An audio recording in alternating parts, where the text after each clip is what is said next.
టాలీవుడ్ యువనటి రుఖ్సార్ దిల్లాన్ గురించి ప్రత్యేక పరిచయం అక్కర్లేదు. కన్నడ చిత్రం రన్ ఆంటోనీతో సినీ రంగంలోకి అడుగుపెట్టిన ఈ భామ తెలుగులో ఆకతాయి సినిమాతో ఎంట్రీ ఇచ్చింది.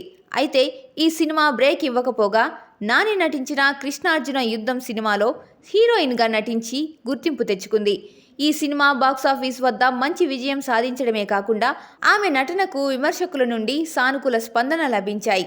అనంతరం ఏబిసిడి, అశోకవనంలో అర్జున్ కళ్యాణం సినిమాలో నటించి ప్రేక్షకులను అలరించింది ఈ భామ.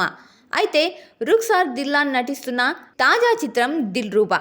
రొమాంటిక్ యాక్షన్ ఎంటర్టైనర్గా రాబోతున్న ఈ సినిమాలో కిరణ్ అబ్బవరం కథానాయకుడిగా నటిస్తుండగా విశ్వకరుణ్ దర్శకత్వం వహిస్తున్నాడు. ఈ సినిమా ట్రైలర్ లాంచ్ వేడుకను నిర్వహించారు మేకర్స్. అయితే ఎంత చెప్పినా కూడా ఫోటోలు తీస్తారా అంటూ జర్నలిస్టులను ప్రశ్నించింది. ప్రేమతో కూడా చెప్పాను, ఫోటోలు తీయవద్దు, నేను కంఫర్ట్గా లేనని. అయినా కూడా వినట్లేదు. నేను పేర్లు చెప్పలేను కానీ ఇంకోసారి ఇలా చెయ్యకండి అంటూ రుఖ్సార్ చెప్పుకొచ్చింది.